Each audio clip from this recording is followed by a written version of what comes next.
Assalamualaikum warahmatullahi wabarakatuh. Kelas Asas Tilawah Al-Quran tahun 3, pelajaran 4, kefahaman Al-Quran dalam surah Al-Ma'un. Anak-anak boleh buka buku tilawah Al-Quran di muka surat 35 hingga 38. Baiklah adik-adik semua, sebelum kita mulakan kelas, jom sama-sama kita baca doa belajar. Bismillahirrahmanirrahim.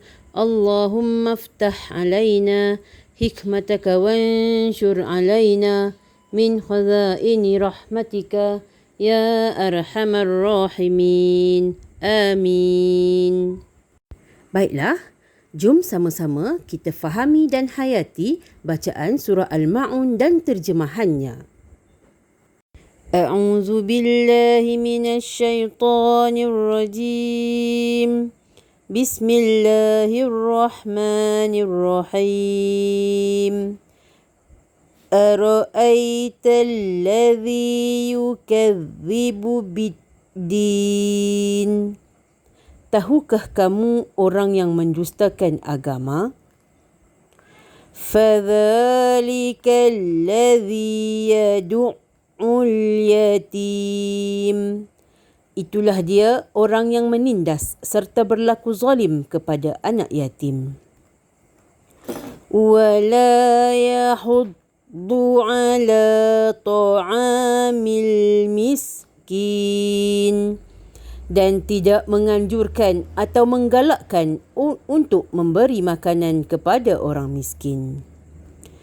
Fawailul lil musallin. Kalau orang yang demikian dikira daripada bilangan orang-orang yang mendustakan agama, maka kecelakaan besar bagi orang-orang yang ahli sembahyang. Alladzina hum an salatihim sahun. Iaitu mereka yang berkeadaan lalai daripada menyempurnakan sembahyangnya. Alladzina hum yura'un.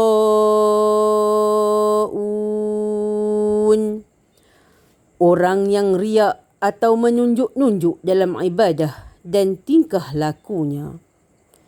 Wa yamna'unal ma'un. Mereka yang tidak mahu memberi pertolongan kepada orang-orang yang memerlukannya. Sadaqallahul azim. Baiklah, intisari surah Al-Ma'un. Surah ini diturunkan di Mekah mengandungi 7 ayat. Dinamakan surah Al-Ma'un bermaksud pertolongan kerana pada akhir surah Allah telah menjanjikan seburuk-buruk balasan kepada orang-orang yang tidak memberi pertolongan kepada orang yang berhak menerimanya. Di dalam surah ini juga Allah menceritakan tentang orang-orang yang mendustakan agama dan hari pembalasan, iaitu orang yang menindas serta berlaku kasar kepada anak yatim, orang yang tidak menggalakkan orang lain bersedekah kepada fakir miskin. Dan Allah menceritakan juga tentang orang-orang yang ditimpa kecelakaan yang besar, yakni ahli solat yang lalai ketika menyempurnakan solat, orang yang riak atau menunjuk-nunjuk dalam ibadah dan tingkah laku mereka, dan orang yang tidak mahu memberi pertolongan kepada orang yang memerlukan. Pengajaran yang terdapat di dalam surah Al-Ma'un ialah yang pertama, kita hendaklah menyayangi dan berbuat baik kepada anak yatim. Yang kedua, kita digalakkan bersedekah kepada fakir miskin. Yang ketiga, kita hendaklah bersegera melakukan solat apabila masuk waktu. Yang keempat, melakukan ibadah hendaklah dengan ikhlas. Dan yang kelima, kita hendaklah bersedia memberi pertolongan kepada orang yang memerlukan. Baiklah anak-anak, Islam tidak terbatas kepada kepercayaan kepada Allah dan ibadah, tetapi meliputi usaha bakti kepada manusia.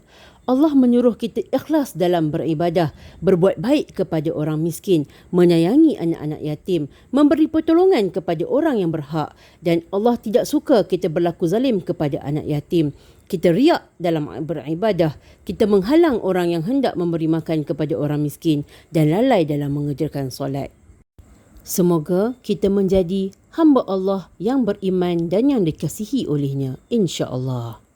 Baiklah anak-anak, cukup sekadar ini sahaja kelas kita pada petang ini. Jaga diri baik-baik, solat 5 waktu, jadi anak yang soleh dan jangan lupa siapkan latihan yang telah Ustazah berikan di dalam modul yang lepas. Kita jumpa lagi minggu depan. Assalamualaikum warahmatullahi wabarakatuh. Ilal liqa.